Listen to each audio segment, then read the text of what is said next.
نخش على التقييمات. ماتش بتروجيت، محمد صبحي انتوا هتستغربوا بس كواحد ما بيلعبش بقاله كتير عمل ماتش كويس 8 من 10.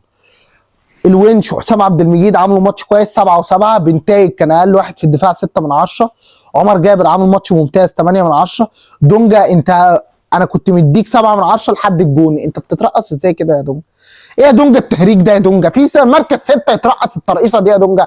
5. عبد الله السعيد اترقص نفس الترقيصه برده مش عارف ازاي، بس انا اعذره عشان لسه جاي من اصابه، وعمل كام كره حلوه. الكابتن زيزو المتخاذل اللي بيضيع 6 من 10. انا جاي لك يا زيزو اقسم بالله. نيجي بقى لمحمد عاطف 0 وامشي، مش مقامك نادي الزمالك يا ريس، مش هكتر فيك يعني. سيف الدين الجزيره 4 من 10. كابتن زيزو هنستظرف ونقول 0 ونقول 1 و2. جمهور الزمالك هيسيب لكم انتوا التقييم. ده لعيب ياخد 100 مليون، ده لعيب على الماتش ده ياخد كام من 10؟ 0 ماينس 0 يمشي بره النادي.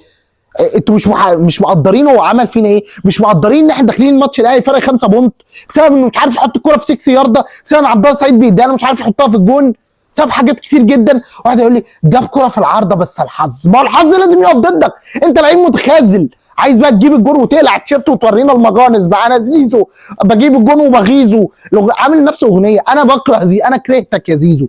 انا عشان ارجع احبك تاني وترجع الملك بتاع الزمالك تمضي ب 20 مليون على زي ما النادي عايز، وترجع زيزو اللي انا اعرفه، مش تقعد تتشرط عليا. 0 يا زيزو. اللي نزلوا احمد محمود 8 من 10. ممتاز يا احمد يا محمود. محمد حمدي اداء زفت 3 من 10. استغفر الله العظيم. ناصر منسي 4.